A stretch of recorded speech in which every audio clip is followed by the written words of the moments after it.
Praise the Lord. ஆண்டவருடைய நாமத்திற்கு மகிமை உண்டாவதாக. Praise the Lord. Glory be to the name of the Lord. ஒரு புதிய நாளை கர்த்தர் நம்முடைய வாழ்க்கையிலே கூட்டி கொடுத்து இந்த நாளிலே அவருடைய வார்த்தையை தியானிக்க கர்த்தர் நமக்கு கொடுத்த இந்த இரக்கத்திற்காய் கர்த்தரை ஸ்தோத்திரிக்கிறேன். I thank God for adding one more day in our life and for giving us grace to come to His presence to meditate His word today. இன்றைக்கும் கர்த்தருடைய வார்த்தையோடு நேரத்தை செலவழிக்கும்படி வந்திருக்கிற உங்கள் அனைவரையும் இயேசுவின் நாமத்தில் அன்போடு வாழ்த்தி வரவேற்கிறேன். I greet and welcome everyone who have come here with a heart to listen to the word of God this morning. நம்முடைய தேவன் நல்ல போதகராய் இறங்கி வந்து தம்முடைய நாமத்தை நமத்திலே மகிமைப்படுத்துவாராக. May the Lord descend down as a good teacher to us and glorify His name amidst us. ஜெபம் பண்ணுவோம். Let us pray.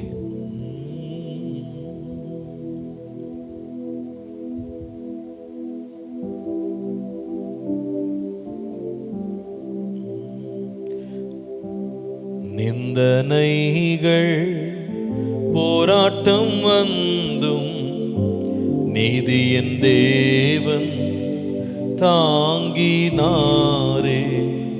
நேசர் கோடி என் மேல் பறக்க நேசருமக்காய் ஜீவித்திடுவேன். நம்புவேன் இயேசுவை, நம்புவேன் இயேசுவை, நம்புவேன் இயேசுவை, நம்புவேன் இயேசுவை. அத்திமரம் துளிர் விடாமல் ஆட்டு மந்தை முதலத்தாலும் கர்த்தருக்கு காத்திருப்போர் வெட்கப்பட்டு போவதில்லை. நம்புவேன் இயேசுவை, நம்புவேன் இயேசுவை, நம்புவேன் இயேசுவை, நம்புவேன். ஹல்லேலூயா. காக்கும் கரங்கள் உண்டெனக்கு காத்திடுவார் கிருபையாலே. அல்லேலூயா. பாடி பாடி அலைகளை நான் தாண்டிடுவேன். நம்புவேன் இயேசுவை, நம்புவேன் இயேசுவை, நம்புவேன் இயேசுவை, நம்புவேன்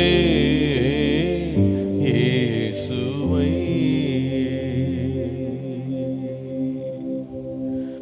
இரக்கமும் கிருபையும் உள்ள எங்கள் ஜீவனுள்ள நல்ல தேவனே, இந்த காலை வேளையிலே மனப்பூர்வமாய் உம்மை நாங்கள் துதிக்கிறோம், உம்மை ஸ்தோத்திரிக்கிறோம். Our merciful and gracious living God, we thank you and we, Lord, praise you this morning, Lord. எங்களை நடத்தி வருகிற ஆச்சரியமான வழிகளுக்காக உம்மை நாங்கள் ஸ்தோத்திரிக்கிறோம். Lord, we thank you for the wondrous way that you are leading us, Lord. எங்கள் முகத்தை வெட்கத்திற்கு ஒப்பு கொடுக்காத தேவனாக நீர் இருப்பதற்காக நன்றி செலுத்துகிறோம். Lord, thank you that you have not, Lord, committed our faces to shame, Lord.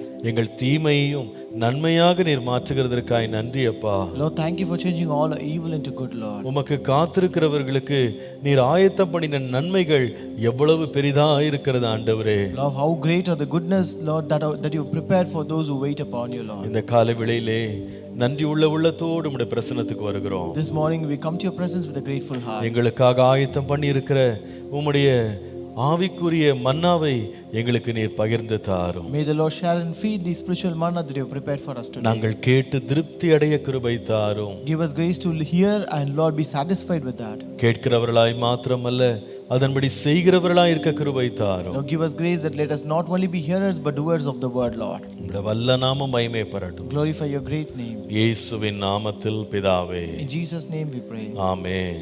Amen. Praise the Lord. கர்த்தர் ரொம்ப நல்லவர். Praise the Lord. God is good. இன்றைக்கும் நாம் தொடர்ந்து நீதிமொழிகள் தியானத்தின் 146வது தியானத்திற்குள்ளே நாம் கடந்து வருவோம். So let us enter into 140th devotion from Proverbs. நீதிமொழிகள் 6ஆம் அதிகாரம் 16 முதல் 19 வசனங்களை வாசிக்கலாம். Proverbs chapter 6 verses 16 to 19. 6 காரியங்களை கர்த்தர் வெறுக்கிறார், 7ம் அவருக்கு அருவருப்பானவைகள். These 6 things the Lord hates, yes, 7 are an abomination to him. அவையாவன மேட்டிமையான கண், பொய் நாவு, குற்றமற்றவர்களுடைய இரத்தம் சிந்தும் கை, துராலோசனையை பிணைக்கும் இருதயம், தீங்கு செய்வதற்கு விரைந்தோடும் கால், அபத்தம் பேசும் பொய் சாட்சி, சகோதரருக்குள்ளே விரோதத்தை உண்டு பண்ணுதல் ஆகிய இவைகளே. A proud look, a lying tongue, hands that shed innocent blood, a heart that devises wicked plans, feet that are swift in running to evil, a false witness who speaks lies, and one who sows discord among brethren. கர்த்தருடைய நாமத்திற்கு மகிமை உண்டாவதாக. Glory be to the name of the Lord. ஆண்டவருடைய கிருபையினாலே ஒவ்வொரு நாளும் கடந்த சில நாட்களாக இந்த தேவன் வெறுக்கிற அவருக்கு அருவருப்பான இந்த 7 காரியங்கள் என்று நாம் ஒவ்வொன்றாய் கவனித்து கொண்டு வருகிறோம். By the grace of God, in the past few days, we are meditating about the things that the Lord hates and which He detests. கர்த்தருடைய கிருபையினாலே நாம் மேட்டிமையான கண் என்றால் என்ன, பொய் நாவு என்றால் என்ன, குற்றமற்றவர்களுடைய இரத்தத்தை சிந்தும் கை என்றால் என்ன, இதையெல்லாம் நம்ம ஒவ்வொரு நாளும் தியானித்து கொண்டு வருகிறோம். By the grace of God, we have been meditating on the proud look, a lying tongue, and then hands that shed innocent blood. தேவன் வெறுக்கிற, தேவனுக்கு விரோதமாய் அருவருப்பாய் இருக்கிற 4வது காரியம் என்ன? What is the 4th thing that the Lord hates? And 18ஆம் வசனம் சொல்லுகிறது, verse 18 says, துர் ஆலோசனையை பிணைக்கும் இருதயம். a heart that devises wicked plans.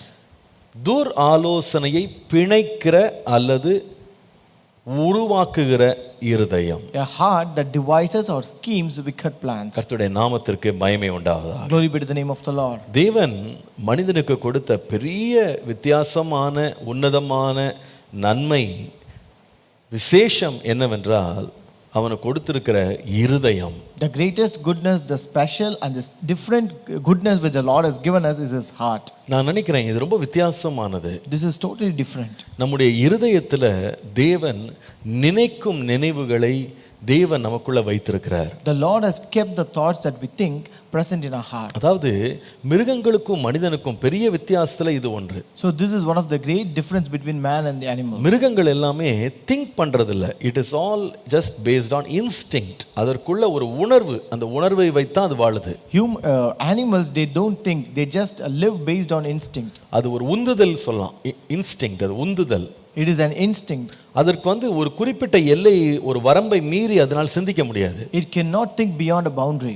அது அதிகமாக சிந்திக்கிறது என்னன்னு கேட்டிங்கன்னா, தன்னை எப்படி தற்காத்து கொள்வது, தனக்கு உணவை எப்படி தேடுறது அப்படின்றத பற்றி அது யோசிக்குமே தவிர, நம்மள மாதிரி இவ்வளவு ஆழமாகலாம் சிந்திக்கிறது அதுக்கு அந்த திறன் ஆண்டு கொடுக்கவே இல்லை. The Lord has not given it ability to think more like us. They just think to maximum to an extent of their food to protect themselves. அதனால தான் பாருங்க, நீங்க இந்த உலகத்தை பார்த்தீங்கன்னா, தேவன் சிருஷ்டித்த இந்த பூமியை பெருவாரி அளவில் இடமே கண்டுபிடிக்க முடியாத அளவுக்கு மாற்றி அமைத்து இதையெல்லாம் வளரச் செய்து பெருகச் செய்து இது எல்லாத்தையும் அப்படியே ஒட்டுமொத்தமாக மாற்றின வேலை யாருடையதுன்னு கேட்டால் மிருகங்களுது கிடையாது, மனுஷனுடைய வேலை தான். When you look at this world, who did this work of changing the entire world where you don't even find space to live is just the work of man alone, not by animals. நீங்க வேணா பாருங்க, மனிதன் மட்டும் இந்த பூமியில இல்ல, வெறும் மிருகங்கள் மாத்திரம் இருந்திருக்குன்னா தேவன் எப்படி அன்றைக்கு பூமியை உருவாக்குனாரோ அதே போல தான் பூமி இருந்திருக்கும். So if you see, if the human beings are not present in the world and only animals were present, then the world would be in the same pattern, same state how the Lord created it. ஆனா இன்றைக்கு உலகம் அப்படியே இருக்கு. But is the world the same?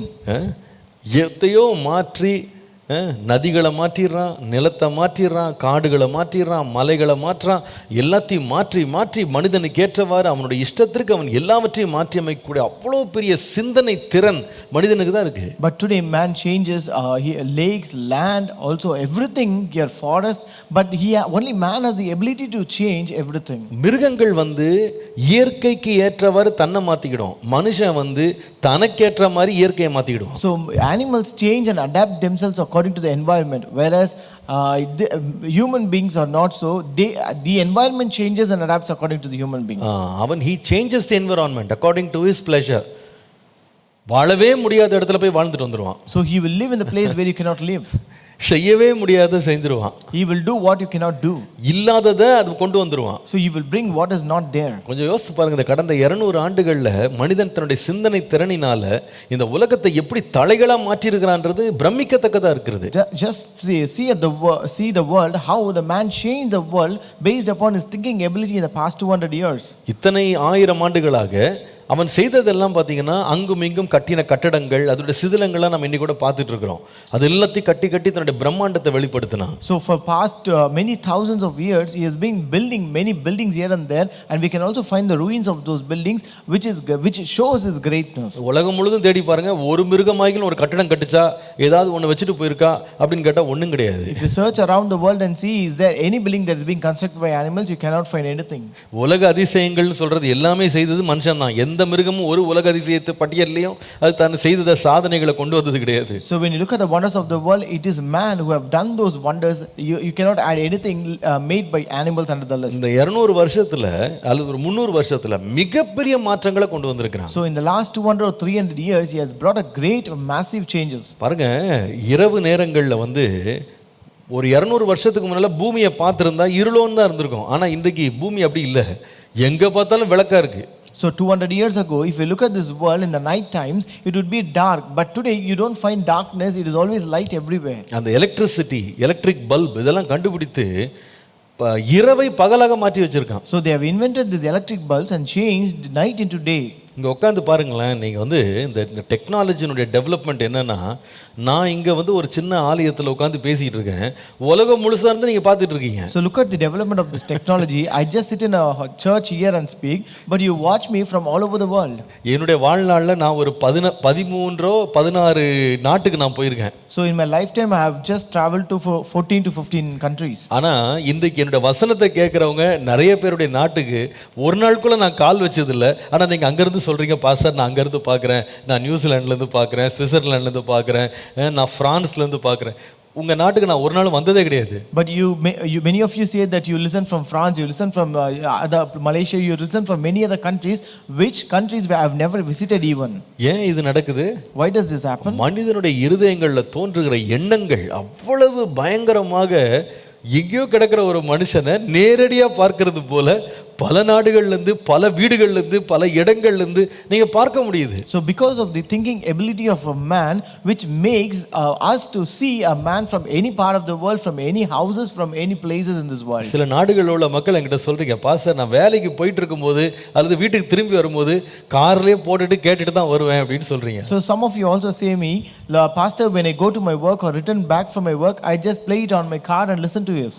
எங்கேருந்து இது வந்துச்சு இந்த சத்தம், எங்கேருந்து இந்த வீடியோ எப்படி வருது?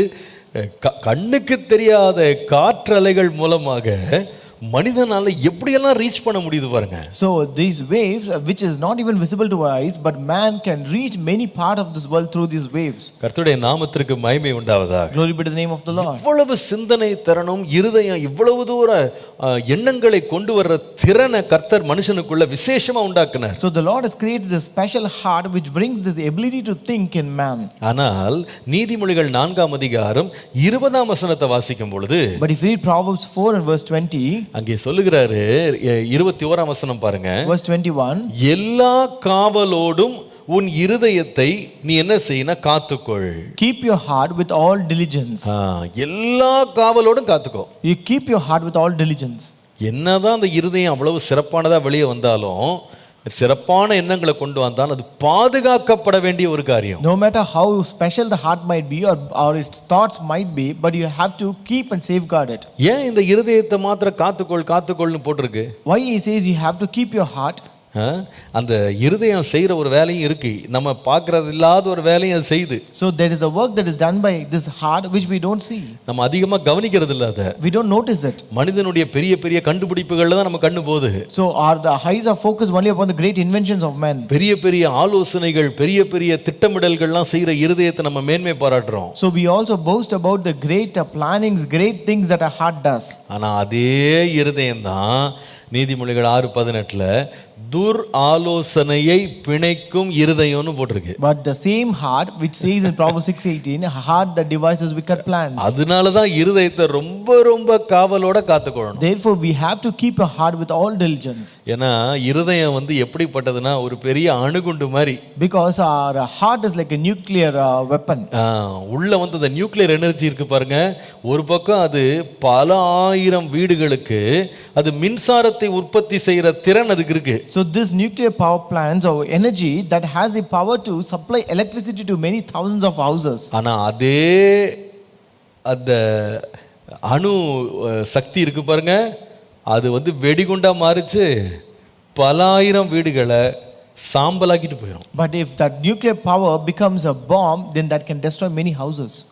இருதயம் வந்து எந்த அளவுக்கு நல்ல காரியங்களை சிந்திக்க முடியுமோ, எந்த அளவுக்கு நல்ல காரியங்களை வெளியே கொண்டு வர முடியுமோ, அதே அளவில் பயங்கரமான பொல்லாங்கை வெளியே கொண்டு வர சக்தி உள்ளதுன்றதை நம்ம மறந்துடவே கூடாது. So this heart has the equal strength or equal ability to think both the evil to the extent where it can think good as well. நம்ம வாசித்த நீதிமொழிகள் 4:21 எல்லா இருதயத்தோடும் எல்லா காவலோடும் உன் இருதயத்தை காத்துக்கொள், அது நின்று ஜீவ ஊற்று புறப்படும்னு போட்டிருக்கு. So in Proverbs 4:21 we read, keep your heart with all diligence, for out of it spring the issues of life. ஒரு பக்கம் அப்படி எழுதி இருக்கிற அதே வசனம் தான் the same verse which is written that way. மத்தேயு 15:18 முதல் 20க்கு வரும் பொழுது, if you read Matthew 15 verses 18 to 20, அங்க வேதம் சொல்லுகிறது Bible says இருதயத்திலிருந்து புறப்பட்டு வர்றது என்னன்னு ஒரு லிஸ்ட் கொடுத்திருக்கு பாருங்க. So here it is given a list about the things that proceed from your heart. என்னெல்லாம் புறப்பட்டு வருமா? What proceeds from your heart? மனுஷனை தீட்டுப்படுத்தக்கூடிய பொல்லாத சிந்தனை, கொலைபாதகம், விபச்சாரம், வேசித்தனம், களவு, பொய்சாட்சி, தூஷணம், இதெல்லாம் எங்க இருந்தா வருது? அதே இருதயத்துல இருந்தா வெளியே வருது. So things like evil thoughts, murders, adulteries, fornications, thefts, false witness, blasphemies that defile men comes out of your heart. நம்ம அதனால தான் இந்த இருதயத்தை ரொம்ப காத்துக்கணும். That's why we have to safeguard our heart. ஜீவ ஊற்று தான் அதுல இருந்து புறப்படணுமே தவிர உள்ளிருந்து வர்ற பொல்லாத யோசனைகள், துர் ஆலோசனைகள் வெளியே வந்துடக்கூடாது. Only springs of life should come out of it, not evil thoughts or wicked things should come out of it. நீங்க உதாரணமா ஒரு நியூக்ளியர் பிளான்ட், பவர் பிளான்ட் எடுத்துக்கிட்டீங்கன்னா, இந்த அணு உலை மின்சாரம் இருக்கு பார்த்தீங்களா, அதுக்கு ரொம்ப ரொம்ப பாதுகாப்பான ஒரு இடமாக தேசிய பாதுகாப்பு படைகள் வந்து அதை பாதுகாப்பாங்க. So when you consider this a nuclear power plant, this is highly protected where the national security force come and protect it.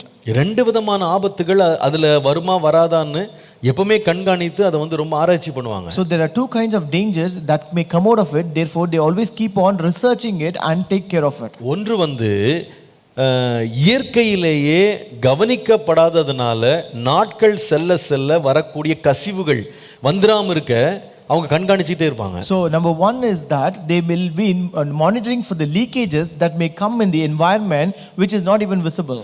அது இயற்கையாக வந்துரும், நாளடைவில் நடக்கும். அது that comes naturally and as days goes by. அதாவது அதை வந்து ரொம்ப மெயின்டைன் பண்ணிட்டே இருக்கணும். You have to maintain it properly. அதை மானிட்டர் பண்ணிட்டே இருக்கணும். You have to monitor it continuously. அதே வேளையில சில வேளையில வெளியரங்கமான சில செய்கைகளால உள்ள இருக்கிற அணு சக்தி இருக்கு பாருங்க, அந்த கதிர்கள் வந்து என்ன செய்யலாம்னா வெளியே வந்து மாசுபடுத்திடலாம், அநேகரை கொன்று போடலாம். At the same time, because of the natural factors, the radiations present in this nuclear power plants may be exposed and they may affect the public health. அதாவது one is natural, the other one is artificial.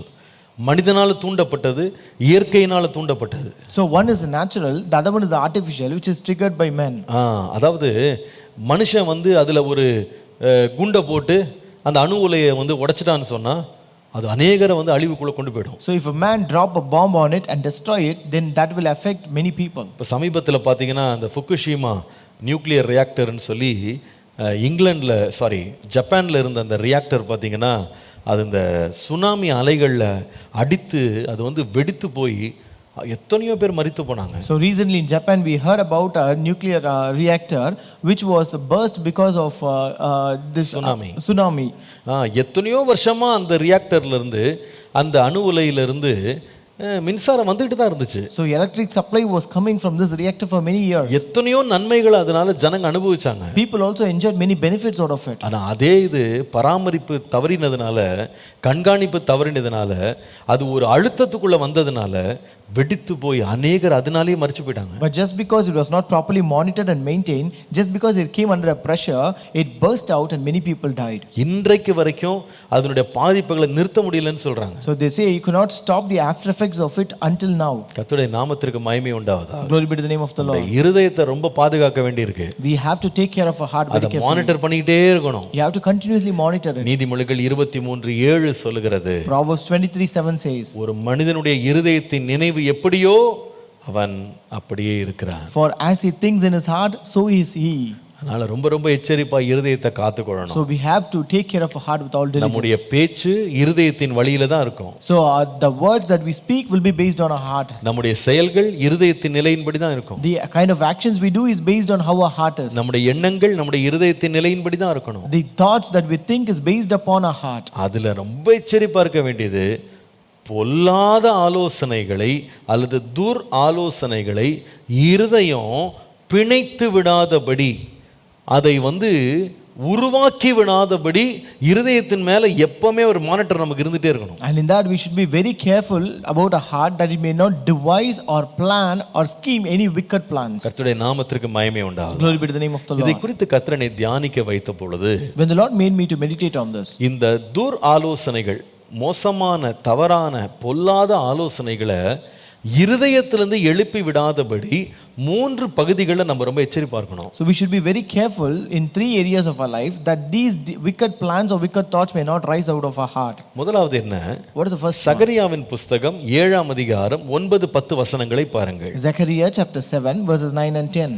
சேனைகளின் கர்த்தர் உரைக்கிறது என்னவென்றால், நீங்கள் உண்மையாய் நியாயம் தீர்த்து அவனவன் தன் சகோதரனுக்கு தயவும் இரக்கவும் செய்து விதவையையும் திக்கற்ற பிள்ளையும் பரதேசியும் சிறுமையானவனையும் ஒடுக்காமலும் உங்களில் ஒருவனும் தன் சகோதரனுக்கு விரோதமாய் தன் இருதயத்தில் தீங்கு நினையாமலும் இருங்கள் என்றார். Thus speaketh the Lord of hosts, saying, execute true judgment and show mercy and compassion every man to his brother, and oppress not the widow nor the fatherless, the stranger not the poor, and let none of you imagine evil against his brother in your heart.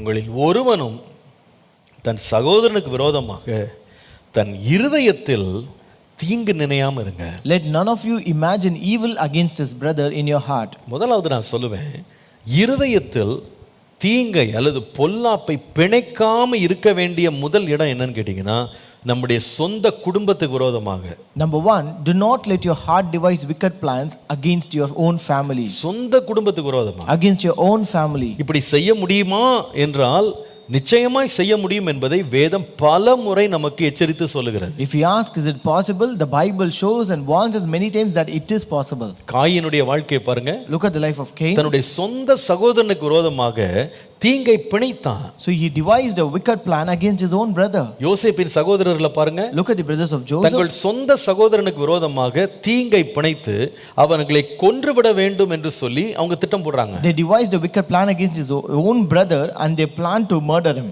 யாக்கோபை பாருங்க. Look at Jacob. தன்னுடைய சொந்த சகோதரனுக்கு விரோதமாக ஒரு தீங்கை பிணைத்து தன்னுடைய அண்ணனை ஏமாற்றுவதற்கு 2 முறை அவன் திட்டமிட்டு வேலை செய்கிறான். He devised wicked plan against his own brother to deceive him, and he acted twice in the same way. கர்த்தருடைய நாமத்துக்கு மகிமை உண்டாவதாக. Glory be to the name of the Lord. நீங்கள் அதே போல அப்சலோமை பாத்தீங்கன்னா, அம்னோனை கொல்லுவதற்காக சொந்த சகோதரனே, சொந்த அண்ணன் வந்து திட்டம் போடுகிறான். So when you look at Absalom, in order to kill his own brother Amnon, he devised a wicked plan. இது வந்து வெறும் சகோதரர்களுக்கு நடுவுல மாத்திரம் இல்ல. This is not only among the brothers.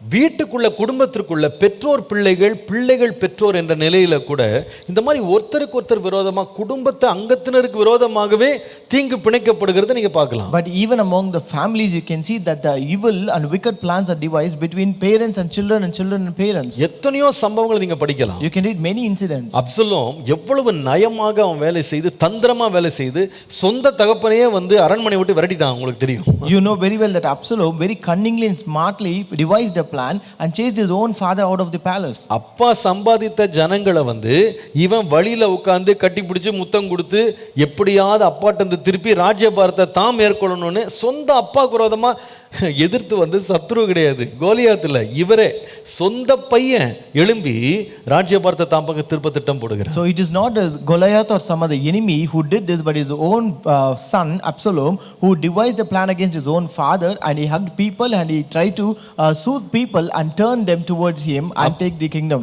நீங்கள் இத போல சம்பவங்கள் வேதம் முழுவதும் வாசித்து கொண்டே இருக்கலாம். You can read similar incidents in the Bible. ரொம்ப ஆச்சரியமா இருக்கும். சவுல்லாம் பாருங்க, சவுல் ராஜாவை பாத்தீங்கன்னா, if you look at King Saul, நாயை போல தாவீதை விரட்டினது யாருன்னு கேட்டா தான் சொந்த மருமகன். So it was his own son-in-law David whom this man chased like a dog. சொந்த மருமகனை ஈட்டிய வச்சு தூக்கி எறிஞ்சு அவனை கொல்லணும்னு திட்டம் போட்டிருக்கான். So he also planned to throw a javelin towards his own son-in-law and kill him. கர்த்தருடைய நாமத்துக்கு மகிமை உண்டாவதாக. Glory be to the name of the Lord. நம்ம எவ்வளவு எச்சரிப்பா இருக்கணும். We should be very careful. நம்முடைய இருதயம் வந்து பொல்லாப்பானதை நம்முடைய சொந்த குடும்பத்திற்கு விரோதமாக பிணைத்து விடாதபடி ரொம்ப ரொம்ப ஜாக்கிரதையா இருக்கும். We should be very careful that our heart should not devise wicked plans against our own enemy. தேவன் இதுல பிரியமானவர் அல்ல.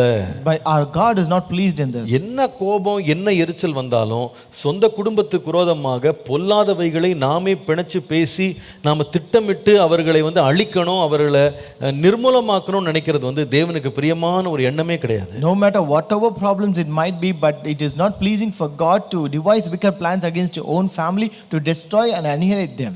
அப்படிப்பட்ட எண்ணங்களை நம்முடைய உள்ளத்துல நம்ம ஒரு நாளும் என்கரேஜ் பண்ணவே கூடாது. We should never encourage such kind of thoughts in our heart at any cost. நீங்கள் ஆதியாகமம் 4ஆம் அதிகாரத்தில் அந்த காயின் ஆபேல் சம்பவத்தை படிக்கும்போது, if you read in Genesis chapter 4 about the incident of Cain and Abel, சகோதரனுக்கு விரோதமாக எரிச்சல்ல எழும்பின காயினை பார்த்து கண்டிச்சது அப்பா அம்மா இல்ல, முதல்ல கண்டிச்சது கர்த்தர் தான். it was not his parents which first rebuked and condemned regarding the anger of this Cain. ஆண்டவர் கேட்கிறார் காயினை பார்த்து, உனக்கு ஏன்பா எரிச்சல் உண்டாயிற்று, உன் முகநாடி ஏன் வேறுபட்டது? So the Lord asked Cain, why art thou wroth and why is thy countenance fallen? நீ நன்மை செய்தால் மேன்மை இல்லையோ, நன்மை செய்யாதிருந்தால் பாவம் வாசற்படியிலே படுத்திருக்கும், அவன் ஆசை உன்னை பற்றி இருக்கும், நீ அவனை ஆண்டு கொள்ளுவா என்றார். If you do well you shall be accepted, if you does not do well sin lieth at the door. கர்த்தர் நம்மை கிருபையாய் காப்பாராக. May the Lord graciously keep us. நம்முடைய இருதயம் ரொம்ப பொல்லாதது. Our heart is really அது bad. உள்ள இருந்து கொண்டு வரக்கூடிய விஷமும் பொல்லாப்பும் அளவிட முடியாது. So the evil, the wicked and the poison that it brings out of it is it's limitless. இருதயத்தை மாத்திரம் ஜாக்கிரதையா காத்து கொள்ளலனா அது எப்படிப்பட்ட தீங்கையும் நம்ம குடும்பத்துக்கு விரோதமா செய்துரும். If you don't keep your heart diligently, then that can bring any kind of wickedness against your families. ரொம்ப எச்சரிப்புடன் நம்ம செயல்படணும். We have to act very carefully. ஒவ்வொரு நாளும் ஆண்டவர்ட்ட நம்ம கிருபை கேட்கணும். We have to ask grace from the Lord every day. ஏதாவது ஒரு இடத்துல கர்த்தர் நம்ம எச்சரிப்பாரானால் உடனே அதற்கு நாம கீழ்ப்படியணும். So is there any part where the Lord wants us, we have to obey immediately. அதனால தான் வேதம் சொல்லுகிறது, நீ வந்து காணிக்கையை வந்து நீ தேவ சமூகத்துக்கு கொண்டு வரும்போது உன் சகோதரனுக்கு விரோதமாக உனக்கு வழக்கு இருக்கு, உனக்கு ஒரு வருத்தம் இருக்கு அப்படின்னா அந்த காணிக்கை அங்கே வச்சுட்டு முதலாவது போய் சகோதரனோட ஒப்புரவாயிட்டு பின்பு வந்து காணிக்கையை செலுத்துப்பா. That's why the Bible says if you bring offering to God and if you find something against your brother, you have to leave your offering there, go reconcile with your brother first and then offer your offering. கர்த்தர் வந்து பேசாம இருக்க மாட்டாரு. It's not that the Lord will not speak. நிச்சயமா பேசுவார். The Lord will surely speak. இந்த இளைய குமாரன் மூத்த குமாரனுடைய சம்பவம் லூக்கா 15ஆம் அதிகாரத்துல பாருங்க.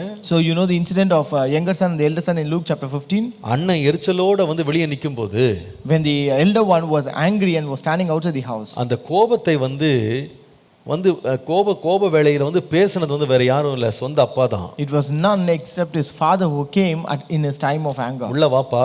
He asked him to come in. வெளியே நிக்காத. Don't stand out. உன் சகோதரன் வந்து மரித்தான், உயிரோடு வந்துட்டான், காணாமல் போனான், காணப்பட்டான், நம்ம எல்லாம் சந்தோஷப்படலாம் வா என்று கூப்பிட்டார். So he called, your son is dead but he is alive, he was lost but he was found, therefore come, let us enjoy. நம்முடைய பரம தகப்பன் நம்மோடு பேசுவார். Our heavenly Father will speak with us. நம்முடைய பரிசுத்த ஆவியானவரை கொண்டு நம்மோடு பேசுவார். He will speak with us through his Holy Spirit. நம்ம குடும்பத்துக்கு விரோதமாக ஏதாவது ஒரு எரிச்சலின் எண்ணங்கள், பொல்லாத சிந்தனைகளை நம்ம பிணைக்க ஆரம்பிச்சிட்டோம்னா முதலாவது தலையிடுகிறவர் கர்த்தர் தான். So if you have any wicked plans or anger against your family, it is first God who intervenes. ஆவியானவர் பேசும்போது அதில் நம்ம கேட்காம போயிடக்கூடாது. So when the Holy Spirit speaks, we should not turn away our ears. அவருடைய சத்தத்துக்கு நம்ம செவி கொடுக்காம போயிட்டோம்னா காயினுடைய நிலைமை தான் நமக்கு வரும். If we don't give heed to his voice, then the state of Cain would be our state. பலமுறை ஆண்டவர் கண்டிக்கிறாரு. So the Lord rebukes many times. பலமுறை ஆண்டவர் பேசுறாரு. The Lord speaks many times. அவனுக்கு வரப்போகும் பிரச்சனையை குறித்து ஆண்டவர் பேசுறாரு. The Lord also spoke about the problem that he's going to encounter. அந்த பொல்லாப்பு இருதயத்தில் இருக்கும்போதே கர்த்தர் பார்த்துட்டு பேசினாரு. When that wickedness was present in his heart, the Lord looked at him and spoke with him. ஆனா அவன் அது செவி கொடுக்கல. But he did not give heed to it. முடிவு என்ன? What is the end? இருதயத்தில் இந்த பொல்லாப்பை பிணைக்கிற எண்ணங்கள் வந்து சொந்த சகோதரனை அடித்து கொல்லும்படி அவனுடைய வாழ்க்கையை வந்து தீட்டுப்படுத்திடுச்சு. So the thoughts that was present in heart which devised wicked plans actually ended to murder him, and that really defiled his life. கர்த்தர் நம்மை தயவு செய்து பாதுகாப்பாராக. May the Lord graciously protect us. மத்தேயு 12ஆம் அதிகாரத்துல 34 இருந்து 35 வசனங்களை கொஞ்சம் பாருங்க. If you read Matthew 12 verses 34 and 35, அங்கே நாம் வாசிக்கிறோம், விரியன் பாம்பு குட்டிகளே, நீங்கள் பொல்லாதவர்களாய் இருக்க நலமானவைகளை எப்படி பேசுவீர்கள்? இருதயத்தின் நிறைவினால் வாய் பேசும். brood of vipers, how can you being evil speak good things? For out of the abundance of the heart the mouth speaks. 35ஆம் வசனம். Verse 35. நல்ல மனுஷன் நல்ல இருதயமாகிய நல்ல பொக்கிஷத்திலிருந்து நல்லவைகளை எடுத்து காட்டுகிறான், பொல்லாத மனுஷன் பொல்லாத பொக்கிஷத்திலிருந்து பொல்லாதவைகளை எடுத்து காட்டுகிறான். A good man out of the good treasure of his heart brings forth good things, and an evil man out of the evil treasures brings forth evil things. வெளியில நன்மை வருது, தீமை வருது அப்படின்றதுக்கு ஒரு பின்னணி இருக்கு. So there's a background when there's a good or evil that comes out. நல்ல கவனிங்க எல்லாரும். Listen carefully. நம்முடைய சகோதரனுக்கு விரோதமாக பொல்லாப்பை பிணைக்கிறதுக்கு பொல்லாத எண்ணங்கள் வெளியே வருதுன்னா, பொல்லாத செய்கைகள் வெளியே வருதுன்னா, பொல்லாத பொக்கிஷங்களை உள்ள வைக்கும் போதுதான். So when you have this evil activities or wicked plans and wicked actions that comes out against your brother, it means that even you have that evil treasure hidden in your heart. நம்ம இருதயத்துல எதை சேர்த்து வைக்கிறோம்ன்றது ரொம்ப கவனமா இருக்கணும். We should be very careful as what we store in our heart. நிறைய பேர் தங்களுடைய குடும்பத்தாரை பற்றி, சொந்தங்களை பற்றி, சகோதரர்களை பற்றி, பெற்றோரை பற்றி, பிள்ளைகளை பற்றி அவங்க வந்து பல நாள் குற்றங்களை, பல நாள் விரோதங்களை உள்ளே பொக்கிஷமா மறைச்சு வைக்கிறாங்க. There are many people in the family members who hide these treasures in an evil way, hidden in their heart about their family members, about their brothers, fathers, sons and parents. பாருங்க, எத்தனையோ வருஷத்துக்கு முன்னாடி நடந்த குற்றங்களை கூட உடனே மன்னிச்சு அந்த கோபத்தை விட்டுறது கிடையாது. So the things or mistakes that is committed by them, they don't forgive and live it at that point of time. பல வருஷங்களாக அதை உள்ள பொக்கிஷமா மறைச்சு வைக்கிறாங்க. They just keep it or hide it as a treasure in their heart for many years together. அதை சேர்த்து வச்சு ஒரு நாள் உள்ள இருந்த பொல்லாத பொக்கிஷம் பொல்லாத கிரியைகளாக வெளியே வரும். They store it for years together, and this evil treasure that is stored in their heart, it comes out as an evil thing.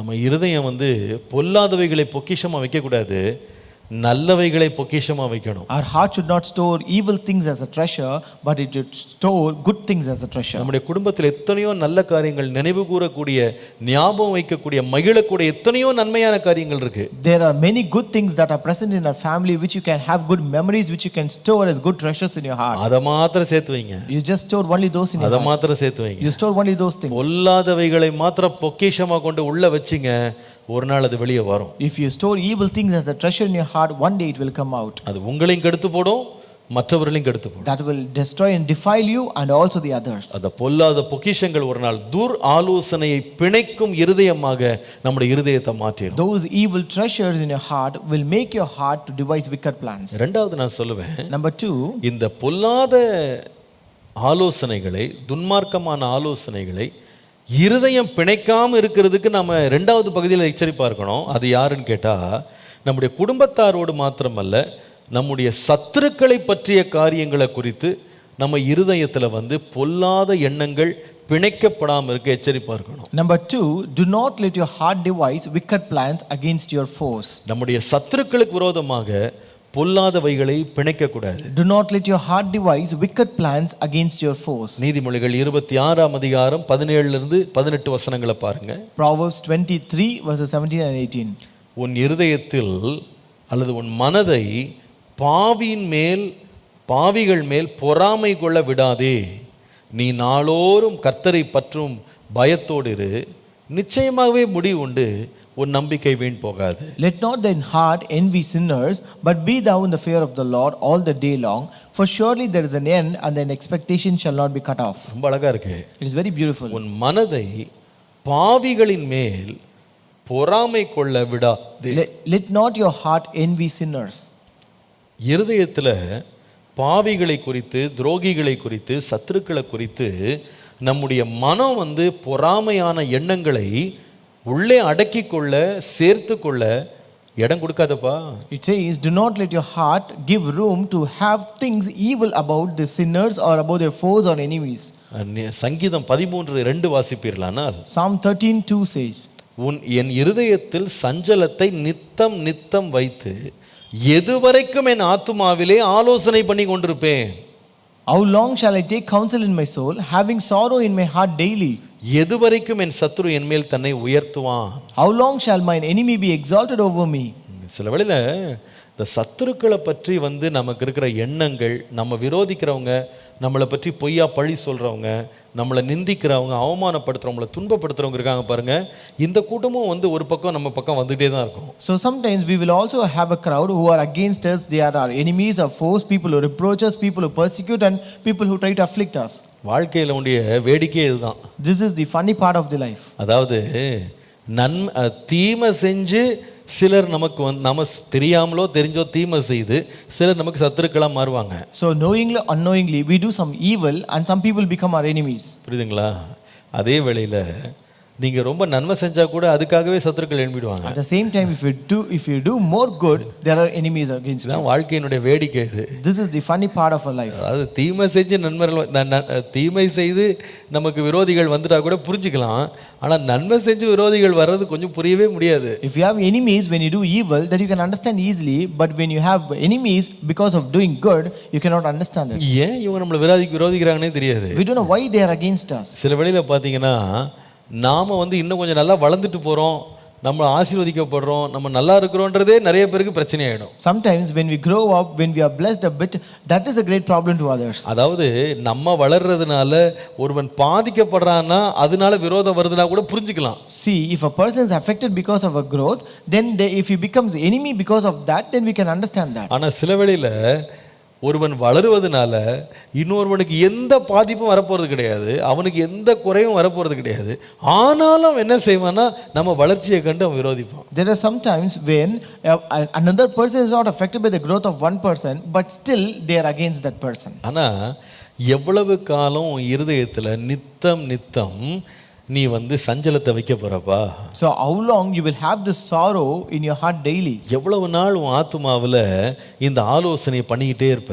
How long will you take this counsel in your soul? தூர ஆலோசனையை உன் இருதயம் பிணைக்க விடாதப்பா சத்துருக்களுக்கு விரோதமாக. Don't let your heart devise wicked plans against your foes. சத்துருக்கள் இந்த தாவீதுடைய வாழ்க்கையில அவர் தன்னுடைய அனுபவத்துல பல விதமாக விலாவரியாக அவர் அந்த அனுபவத்தை அவர் எழுதுறாரு. So here David explains in many instances in many ways about his enemies. நீங்கள் 22ஆம் சங்கீதம் 12 14 வசனங்களை வாசிப்பீர்களானால், if you read Psalm 22 verses 12 to 14, அவர் சொல்றாரு, அநேக காளைகள் என்னை சூழ்ந்திருக்கு, பாசான் தேசத்து பலத்த எருதுகள் என்னை வளைந்து கொண்டது, பீறி கர்ச்சிக்கிற சிங்கத்தை போல் என்மேல் தங்கள் வாயை திறக்கிறார்கள், தண்ணீரை போல ஊற்றுண்டேன், எலும்புகளெல்லாம் கட்டுவிட்டது, என் இருதயம் மெழுகு போலாகி என் குடல்களின் நடுவே உருகிட்டுன்றாரு. Many bulls have surrounded me, strong bulls of Bashan have encircled me, they gape at me with their mouths like a raging and roaring lion, I am poured out like water and all my bones are out of my joint, my heart is like a wax, it has melted within me. இருதயம் உருகிருச்சான். அர்த்தம் என்னன்னா, இந்த பண்ற பிரச்சனைனால என்னால இருதயத்துல இவங்க தொல்லையை தாங்க முடியலன்னு அர்த்தம். So his heart has melted like a wax. It means that he is not able to bear the problem and the trouble they are causing him. 143ஆம் சங்கீதம் 3-4 பாப்பீங்களானா, read Psalm 143 verses 3 and 4. அவர் இருதயம் பட்ட பாட அவர் சொல்லுவாரு, என் பிராணனை தரையோடே நசுக்கிறதுக்கு என் பின்னாலேயே தொடர்ந்து வந்து வெகு காலத்துக்கு முன்பாக மரித்தவர்கள் போல என்னை இருளிலே இருக்க பண்றாங்க என் சத்துருக்கள். He says, the enemy has persecuted my soul. He has crushed my life to the ground. He has made me dwell in darkness like those who have long been dead. இதனுடைய விளைவு என்னன்னு கேட்டா அடுத்த வசனம் 4ஆம் வசனத்தை சொல்றாரு, என் இருதயம் எனக்குள்ள சோர்ந்து போயிடுச்சுன்றாரு. Verse 4 he says, therefore is my spirit overwhelmed within me.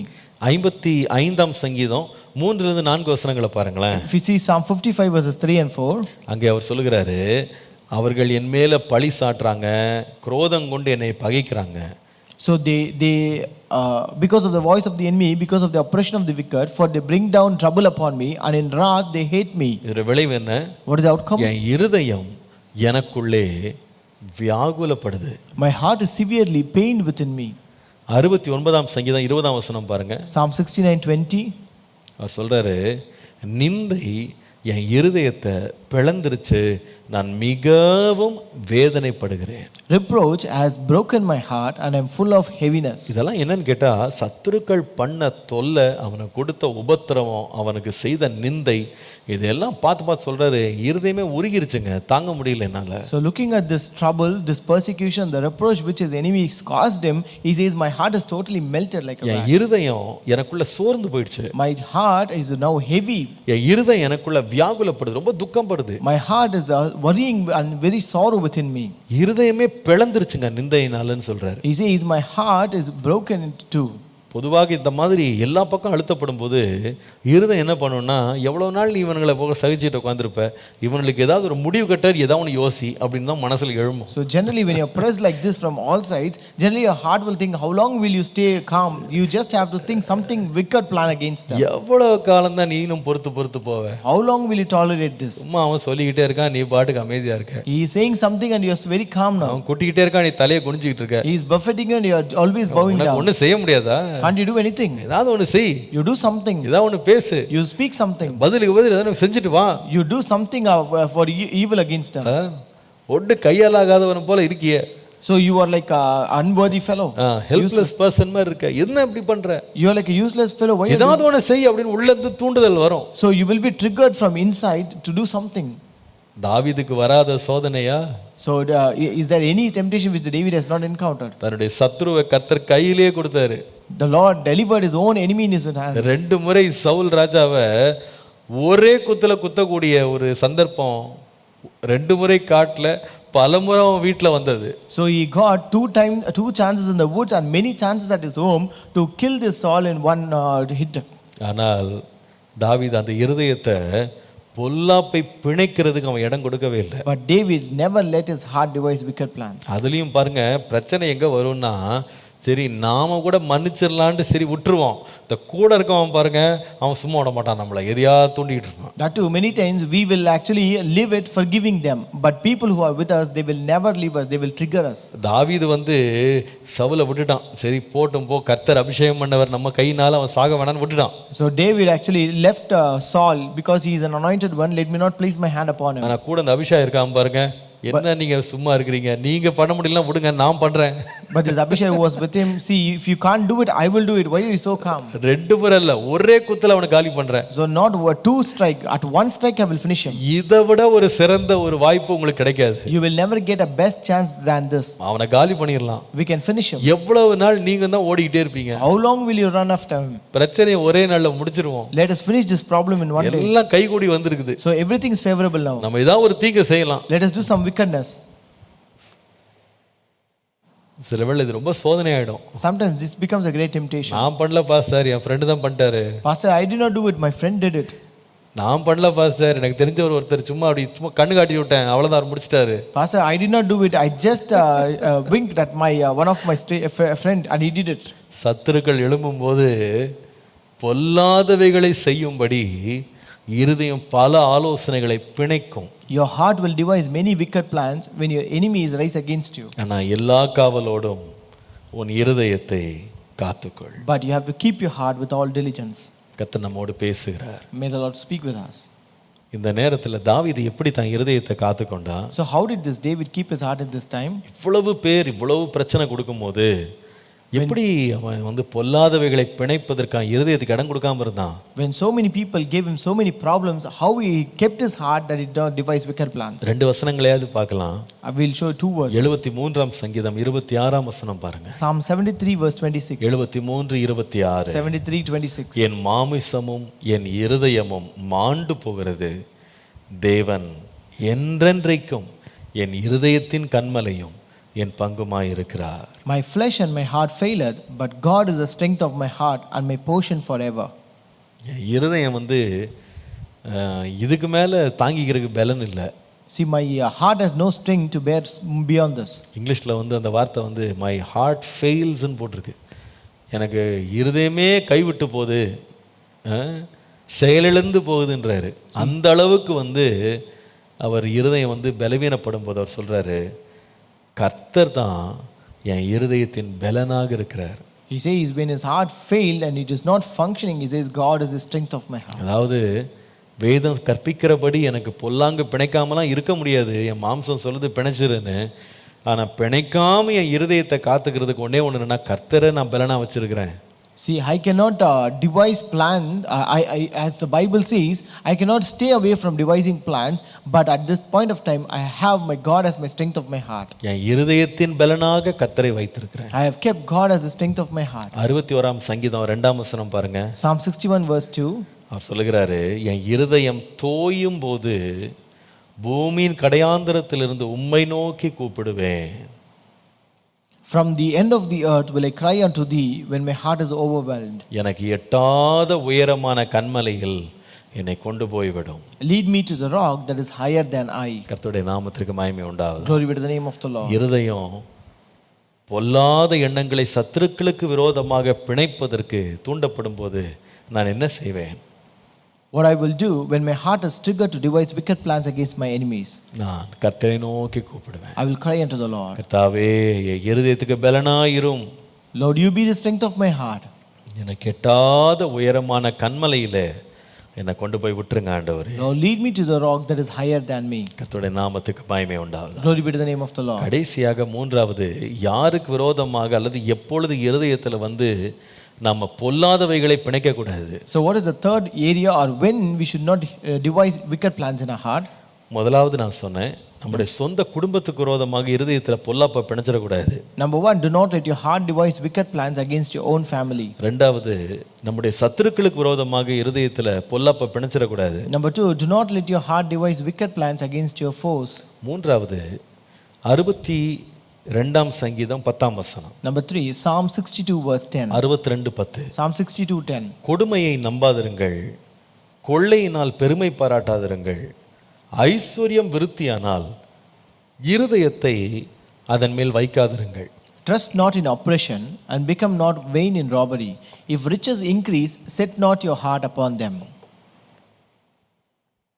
மூன்றாவது நான் சொல்லுவேன், Number three, பொல்லாத திட்டங்களை பிணைக்கக்கூடாதது எப்போ அப்படின்னு கேட்டால், நாம் நன்றாக செழித்து வரும்போது நாம் வந்து பொல்லாதவைகளை பிணைக்கக்கூடாது.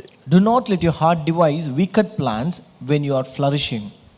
நன்றாக நம்ம செழித்து வரும்பொழுது பொல்லாத காரியங்களை இருதயத்தில் பிணைக்கிறதுக்கு நாம் வந்து விருப்பம் கொள்ளக்கூடாது. Do not let your heart devise wicked plans when you are flourishing. அதாவது நாம் பலவீனப்படும் போது நமக்கு வருகிற பிரச்சனைகள் இருக்கிறது. See, there are problems that we face when we are weak. நாம் ஏழைகளாக எளிமையாக இருக்கும்போது நம்முடைய வாழ்க்கையில் வர்ற பிரச்சனைகள் இருக்கிறது. So there are problems which we face when we are poor and needy. நம்ம கையில் அதிகாரம் இல்லாத போது நமக்கு பிரச்சனைகள் வருவது இருக்க தான் செய்யுது. There are problems we face when we have no power and authority.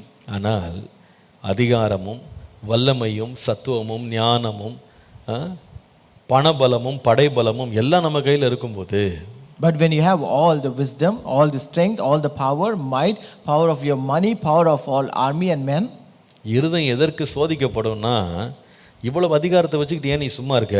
So your heart will be now tempted, having so much of power, why are you remaining silent? இவ்வளவு அதிகாரத்தை வச்சுக்கிட்டு இவ்வளவு வல்லமையை வச்சுக்கிட்டு நீ சும்மா இருக்கியே, So having this much of power and authority, why are you remaining calm and silent? ஏதாவது எழும்பி செய். You rise up and do something. இந்த நேரம் தான் சரியான நேரம். This is the right time to do. இதுதான் நீ கரெக்டா நீ பதில் கொடுக்க வேண்டிய நேரம். This is the correct time to give an answer. ஆகவே நீ பொல்லாப்ப செய். Therefore you do evil. உன்னை கேட்கிறதுக்கு யாருமே இல்லை இப்போ. There is no one to question you. உன்னை எதிர்த்து வர யாராலும் முடியாது. There is no one to resist you. நீ உடனே எழும்பி தீங்கு செய்யின்னு சொல்லி இருதயத்தை என்ன பண்ணும்னா தூண்டி விடும். So it will trigger your heart to do some wicked plans. ஆனால் அந்த நேரத்தில் என் வாழ்க்கை எல்லா பகுதியிலையும் செழித்து வரும்போது நான் பொல்லாப்ப செய்யறதுக்கு என் இருதயத்தை நான் தைரியம் கொண்ட நான் விடவே கூடாது. So I should never let my heart devise wicked plans when I'm flourishing well in my life in all parts of life. கர்த்தருடைய நாமத்திற்கு மகிமை உண்டாவதா. Glory be to the name of the Lord. நமக்கு ஒரு நல்ல எச்சரிப்பு எஸ்தரின் புஸ்தகம் 3ஆம் அதிகாரம் 1ஆம் வசனத்துல வாசிக்கலாம். So there is a very good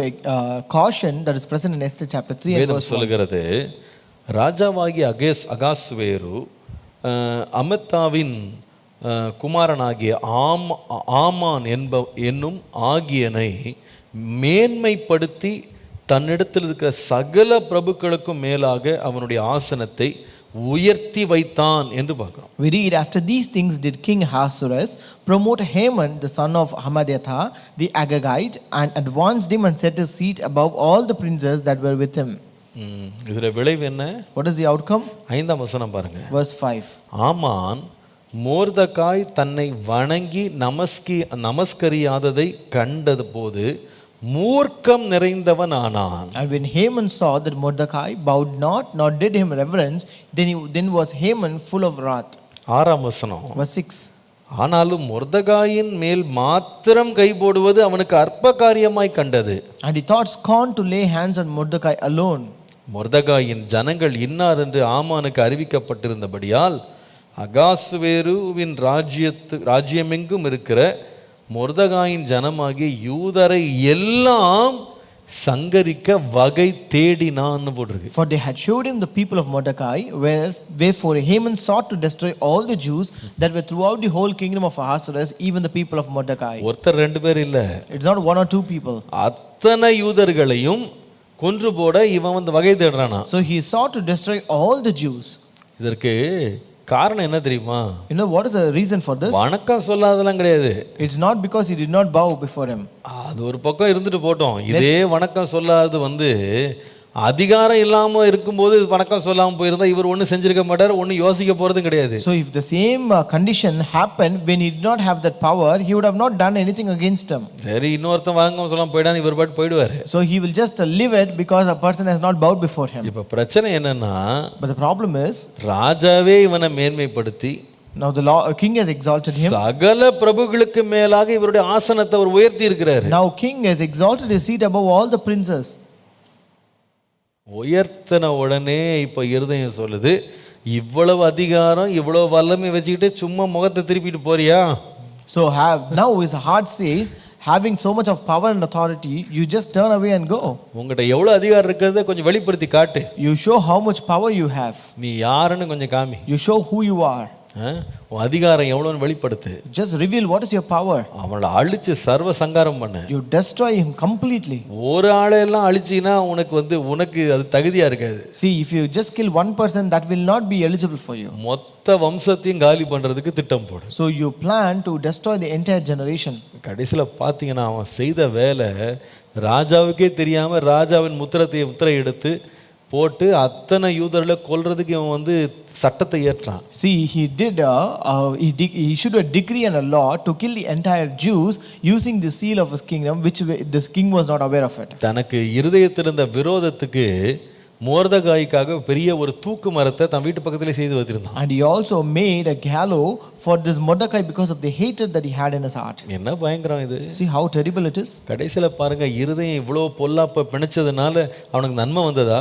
So just see, did he gain anything good because his heart devised wicked? அவனுக்கும் அவனுடைய குடும்பத்துக்கும் பிள்ளைகளுக்கு அத்தனை பேர் மேலையும் மிகப்பெரிய ஒரு ஆபத்தை அழிவை இந்த மனிதன் வந்து உருவாக்கிட்டு இருந்தான். This man created a great danger and destruction upon himself and upon his own family and children. பிரியமானவர்களே, கர்த்தர் இன்றைக்கு நம்மோடு பேசுறாரு. My dear ones, today the Lord is speaking with us. நம்முடைய சொந்த குடும்பமா இருக்கலாம், It might be your own family, நம்முடைய சத்துருக்களா இருக்கலாம், it might be your foes, நம்முடைய அதிகாரத்துக்கு உட்பட்டவர்களா இருக்கலாம், or it might be people under your authority. நான் சொல்லுவேன், இது எந்த சூழ்நிலையிலேயும் ஆண்டவரே இருதயம் பொல்லாதவைகளை துர்ச்செய்கைகளை பிணைக்கிற ஒரு இருதயமா இருந்துடக்கூடாது ஆண்டவரே. Lord, at no point of time my heart should not be a heart that devises wicked plans, Lord. ஆண்டவரே, எனக்கு தீமை செய்கிறவர்களுக்கும் நன்மை செய்கிற ஒரு இருதயத்தை எனக்கு தார். Lord, give me a heart where I do good to people who do evil to me. என் இருதயத்துக்குள்ள பொல்லாததை பொக்கிஷமா மறைச்சு வைக்காம இருக்க கிருபைத்தா. Lord, give me grace that I may not hide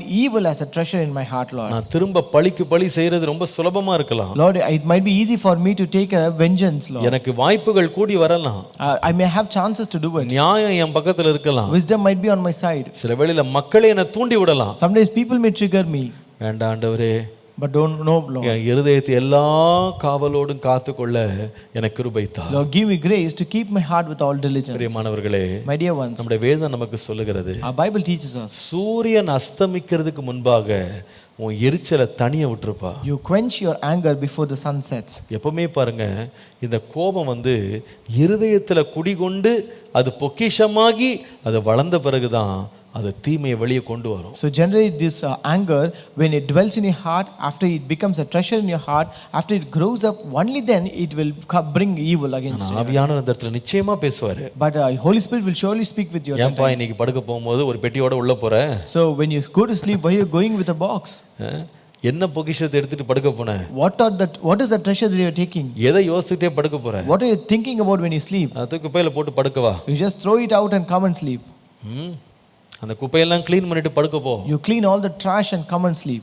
ஆண்டவர் பேசுவாரு. The Lord will speak with you. அன்றைக்கு ராத்திரியே நீங்க ஆண்டவருக்கு ஒப்பு கொடுத்த, ஆண்டவரே என்னை மன்னியும், என் சகோதரனுக்கு விரோதமாக, என் குடும்பத்துக்கு விரோதமாக, என் சத்ருவுக்கு விரோதமாக, என் அதிகாரத்திற்கு கீழ்ப்பட்டவர்களுக்கு விரோதமாக நான் தீமை செய்யணும்னு நான் இந்த நாள் முழுசாக எண்ணம் ஓட்டிட்டேன், என்னை மன்னிச்சிட ஆண்டவரே, அதை நான் விட்டுறேன்னு நீங்கள் ஒப்பு கொடுத்து பாருங்க.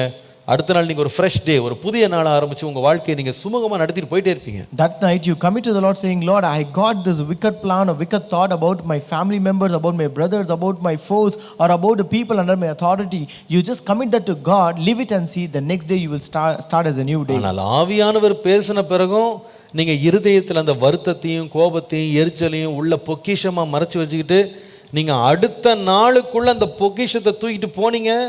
But even after the Holy Spirit speaking with you, if you carry that thing as a treasure, evil one in your heart to the next day, நான் சொல்லுவேன், முந்தின நாள் காணிக்க கொடுத்த நீங்களே அடுத்த நாள் கொலைபாதகனா மாறுறதுக்கு வாய்ப்பு இருக்கு. So you who gave offering the previous day can become a murderer the next day. கர்த்தருடைய ஆவியானவர் நம்மோடு பேசுவாராக. May the Holy Spirit speak with us. பழி வாங்குதல் எனக்குரியது. Revenge belongs to me. அதை நான் செய்யக்கூடாது. And I should not do it. கர்த்தர் செய்வார். Let God do it. அவர் நியாயாதிபதி. Let him do the justice. அவர் நியாயம் செய்யட்டும். Let him do the justice. நீங்க விட்டு பாருங்க. You just give it to him. நம்முடைய யுத்தங்களை கர்த்தர் நடத்துவார். And God will wage our wars. நாம் சும்மா இருப்போம். And we will remain calm. சமாதானமா இருப்போம். We will be peaceful. பரிசுத்தமா இருப்போம். And we will be holy. ஆண்டவரே, என் இருதயம் பொல்லாதவைகளை பிணைக்காதபடி, துர்செய்கைகளை பிணைக்கிற ஒரு மேனுஃபேக்சரிங் ஃபேக்டரியா இல்லாதபடி கர்த்தாவே என் இருதயத்திலிருந்து ஆண்டவரே ஜீவ தண்ணீர் புறப்பட்டு வரட்டும். Lord, let not my heart be a manufacturing factory of wicked things, but rather let it bring out, Lord, issues and springs of life, Lord. ஜீவ ஊற்று புறப்பட்டு வரட்டும். Lord, let well springs of life come out of it. ஜெபம் பண்ணுவோம். Let us pray. இயேசுவே, Jesus. இந்த காலையில் எங்களுடைய இருதயங்களை உம்முடைய கரத்தில் ஒப்புக் கொடுக்கிறோம். Lord, this morning we commit our hearts to you, Lord.